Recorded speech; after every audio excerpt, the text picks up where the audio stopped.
दो आत्माओं का मिलन प्रेम कहलाता है और जब इस प्रेम को सामाजिक मान्यताओं के द्वारा स्वीकार किया जाता है तो यह शादी बन जाती है। शादी यानी विवाह एक अटूट रिश्ता है।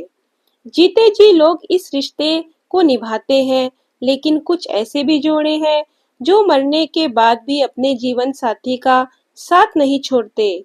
और ऐसी ही घटना से प्रेरित होकर एक हॉरर कहानी भूत की पत्नी आपके लिए प्रस्तुत है। मुझे आशा है कि यह कहानी आपको जरूर पसंद आएगी। सुनीता बड़ी हो चुकी थी और अब उसके माता-पिता को उसकी शादी की चिंता हो रही थी। हालांकि सुनीता बहुत अच्छी लड़की थी, जिसके लिए कई अच्छे लड़कों के रिश्ते आ रहे थे, जिनको लेकर सुनीता के परिवार में विचार विमर्श चलता रहता था। एक दिन सुनीता की मौसी एक अच्छे लड़के का रिश्ता लेकर आती हैं। लड़के की फोटो बहुत ही सुंदर थी, जिसे देखते ही सुनीता के माता-पिता मोहित हो जाते हैं और वह तय कर लेते हैं कि इसी लड़के से सुनीता की शादी करेंगे। सुनीता को भी लड़का अच्छा लगा। सुनीता की मौसी लड़के वाले को रिश्ते के लिए हाँ कर देती है और अगले ही दिन लड़के के परिवार को आमंत्रित किया जाता है, ताकि लड़का और लड़की एक दूसरे से मिलकर बात कर सके।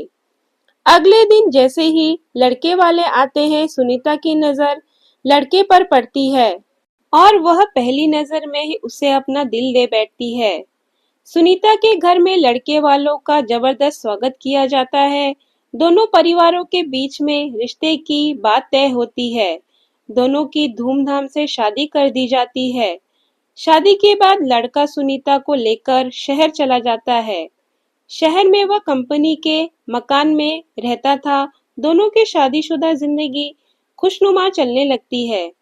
सुनीता अपने पति को बहुत प्यार करने लगी थी। ऐसा लग रहा था मानो सुनीता को 7 जन्म की खुशियां एक ही जन्म में मिल गई हो।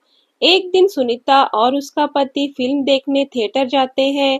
दोनों पूरा दिन खूब मजा करते हैं, लेकिन जैसे ही वो वापस लौट रहे होते हैं, अचानक एक कार सुनीता के पति को जोरदार टक्कर मार के चली जाती है। वह तुरंत अपने पति को उठाती है और उससे पूछती है कि आपको कहीं चोट तो नहीं लगी। सुनीता का पति मुस्कुराते हुए सुनीता के साथ चलने लगता है। सुनीता अपने पति के साथ घर आ जाती है। रात हो चुकी थी और दोनों बाहर से खाना पीना करके आए थे। सारा दिन दोनों ने खूब मजे किए, लेकिन सुनीता बहुत थक चुकी थी, इसलिए वह आते ही अपने घर में सो जाती है।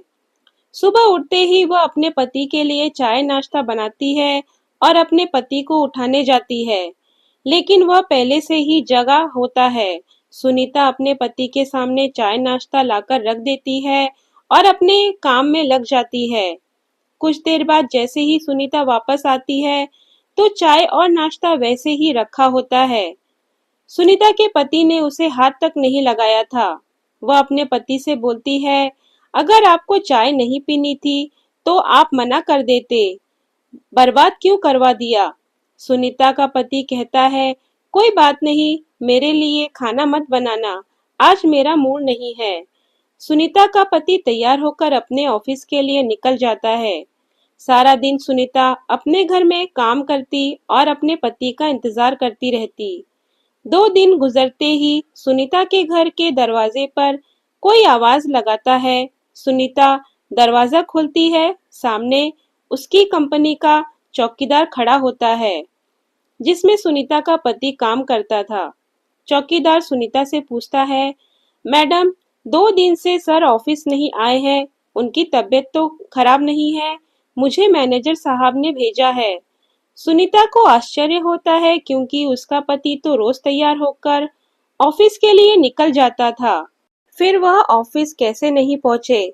चौकीदार के जाते ही सुनीता अपने पति के घर लौटने का इंतजार करने लगती है। शाम को सुनीता का पति घर आता है। वह उनसे पूछती है, आप ऑफिस के बहाने से कहाँ जाते हैं। सुनीता का पति उसे यहाँ वहाँ की बातों में घुमाकर अपने कमरे में चला जाता है। अगली सुबह सुनीता अपने घर के दरवाजे पर दूध ले रही होती है। तभी चौकीदार फिर से आ जाता है और कहता है, क्या साहब अभी तक नहीं आए, सुनीता कहती है, वो तो अंदर बैठे हैं, जाओ मिल लो। चौकीदार घर के अंदर पहुंच जाता है। वह चारों तरफ देखता है, उसे कोई नजर नहीं आता। पीछे से सुनीता दूध लेकर आ जाती है। चौकीदार सुनीता से कहता है, कहाँ है साहब? सुनीता कहती है, अंधे हो गई हो क्या? तुम्हारे सामने ही तो बैठे हैं। लेकिन चौकीदार को सुनीता पागल लग रही थी, क्योंकि सामने कोई नहीं बैठा था। दरअसल उस रात जो कार एक्सीडेंट हुआ था, उसमें सुनीता के पति की जान जा चुकी थी। चौकीदार सुनीता से दोबारा कहता है, मैडम वहाँ कोई नहीं बैठा है। लेकिन सुनीता चौकीदार को चिल्लाते हुए अपने पति को हाथ पकड़ लेती है और कहती है, यह देखो, इतना बड़ा इंसान तुम्हें नजर नहीं आ रहा? सुनीता के साथ कोई दिखाई नहीं दे रहा था। चौकीदार वापस लौट जाता है और कंपनी में जाकर सारी बात बता देता है। जब कई दिनों तक सुनीता का पति काम पर नहीं आता तो कंपनी की तरफ से दिया हुआ कमरा खाली करने के लिए नोटिस भेज दिया जाता है। सुनीता नोटिस पढ़ते ही चिंतित हो जाती है और अपने पति से कहती है, आप कंपनी में काम कर रहे हैं, फिर क्यों हमें इस घर से निकालना होगा? सुनीता का पति भूत बन चुका था, लेकिन सुनीता उसे साधारण समझ रही थी।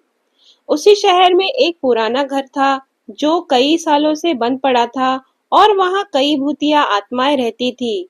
सुनीता का पति उसे उसी घर में चलने को कहता है। सुनीता अपने पति की बातों में आ जाती है और उसके साथ जाकर वहीं रहने लगती है। सुनीता ने इंसानों से रिश्ता खत्म कर दिया था और अपने पति के साथ भूतिया दुनिया में जीना सीख गई थी। दरअसल सुनीता अपने पति की बातों से पूरी तरह संतुष्ट हो चुकी थी। सुनीता को इस भूतिया घर में ही धीरे धीरे डर का एहसास होने लगा है। वह अपने पति के अंदर बदलाव देख रही थी, लेकिन वह अपने पति के प्यार में इतनी दीवानी थी कि उसे एहसास ही नहीं था कि वह भूत की पत्नी बन चुकी थी। कुछ दिनों बाद सुनीता के सास ससुर शहर आते हैं। सुनीता अपने पति से कहती है, मम्मी पापा का फोन आया था, वह 2 घंटे में स्टेशन पहुंच जाएंगे, उन्हें जाकर ले आओ। सुनीता का पति उसे बाहर जाने का बहाना कर देता है और उसी को स्टेशन जाने को कहता है। सुनीता अपने सास ससुर को स्टेशन से जाकर ले आती है। सास ससुर आते ही अपने बेटे यानी सुनीता के पति के बारे में पूछते हैं। सुनीता कहती है, वह अभी किसी काम से बाहर गए हैं, कुछ देर में आ जाएंगे। सुनीता अपने सास ससुर के आने से बहुत खुश थी। वह उनके खाने की तैयारी करने लगती है। लेकिन शाम होने के बाद भी जब सुनीता का पति घर नहीं आता तो सभी चिंतित हो जाते हैं। सुनीता के पति का फोन घर में ही रखा रहता था, इसलिए वह उससे संपर्क नहीं कर पा रही थी। सुनीता के साथ उसके सास ससुर भी अपने बेटे से मिलने का इंतजार कर रहे थे। पूरी रात गुजर जाती, इसलिए सुनीता की सास उसे तुरंत बता देती है, लगता है तुम माँ बनने वाली हो बेटी। सुनीता माँ बनने की बात सुनते ही मुस्कुराने लगती है। सुनीता यह बात अपने पति को बताने के लिए उतावली हो रही थी, लेकिन उसके इंतजार की घड़ियां बढ़ती जा रही थी। देखते ही देखते 5 दिन गुजर चुके थे, लेकिन सुनीता के पति का कुछ पता नहीं चल रहा था। तभी तीनों पुलिस थाने में शिकायत दर्ज कराने चले जाते हैं। पुलिस वाले सुनीता से कहते हैं, 5 दिनों से तुम्हारा पति गायब है, लेकिन तुम्हें अब याद आ रही है? सुनीता ने जवाब देते हुए कहा, सर वो ऐसा 1-2 बार और कर चुके हैं, इसलिए मैं इसे सामान्य घटना समझ रही थी। लेकिन जब 5 दिनों से उनका पता नहीं चला तो मुझे लगा हो सकता है वह कोई खतरे में हो। फिर पुलिस एफआईआर दर्ज कर लेती है और जांच पड़ताल शुरू कर देती है।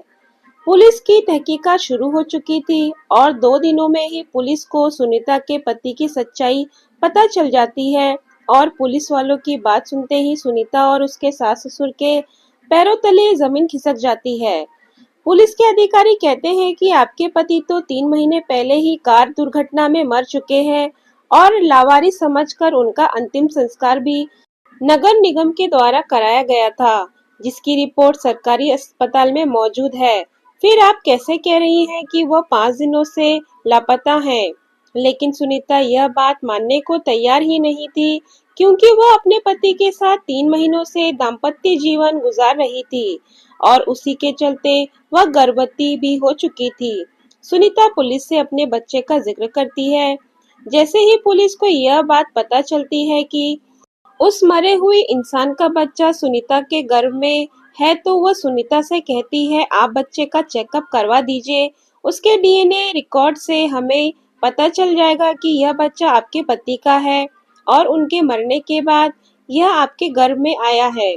तभी आपकी बात पर सब यकीन कर पाएंगे। पुलिस वालों को सुनीता के चरित्र पर शक था, इसलिए वह इस परीक्षण की मांग कर रहे थे। सुनीता को सरकारी अस्पताल लाया जाता है और वहां बच्चे का परीक्षण किया जाता है। और जैसे डॉक्टर के पास बच्चे की रिपोर्ट आती है तो उनके पसीने छूट जाते हैं, क्योंकि बच्चा साधारण नहीं था। वह 2 महीने का था, लेकिन उसका विकास 8 महीने के बच्चे के बराबर हो चुका था और अगले ही महीने वह जन्म लेने वाला था। डॉक्टर के लिए अपने आप में यह ऐतिहासिक बात थी कि 4 महीने में कैसे कोई बच्चा जन्म ले सकता है। डॉक्टर सुनीता के हालात के बारे में विचार कर रहे होते हैं कि अचानक सुनीता के पेट में दर्द बढ़ने लगता है।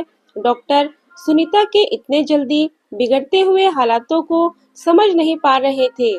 सुनीता को आपातकालीन कक्ष लाया जाता है। तभी डॉक्टरों को पता चलता है कि सुनीता की डिलीवरी का समय आ चुका है और कुछ देर बाद सुनीता एक भूतिया बच्चे को जन्म दे देती है। सुनीता का बच्चा देखने में बहुत खूबसूरत था, लेकिन उसकी शारीरिक बनावट कुछ अलग थी। उसके दांत जन्म के साथ ही निकले थे और उसकी आंखें लाल थी। डॉक्टरों ने ऐसा बच्चा पहली बार देखा था। डॉक्टर उसका शारीरिक परीक्षण करते हैं। बच्चे के शरीर के अंदर सभी अंग सामान्य इंसानों की तरह ही थे। इस बच्चे के बारे में प्रमाण मिलते ही पुलिस को यकीन हो जाता है कि सुनीता सही कह रही थी, यह बच्चा उसी के पति का है। पुलिस ने अपने जीवन में यह पहला केस देखा था जहां कोई भूत पिता बना था। सुनीता को अपने पति की मौत की खबर पर यकीन नहीं था, लेकिन सभी के कहने पर उसने यह मान लिया था कि उसका पति अब इस दुनिया में नहीं है। इसलिए वह अपने बच्चे और सास ससुर के साथ अपने गांव वापस लौट जाती है और अपने भूतिया बच्चे के साथ अपने पति की याद में जीवन बिताने लगती है। दोस्तों, अगर आपको मेरी वीडियो पसंद आए तो वीडियो को लाइक, शेयर और सब्सक्राइब करना ना भूलें और कमेंट बॉक्स में कमेंट करके जरूर बताएं कि आपको मेरी वीडियो कैसी लगी। धन्यवाद।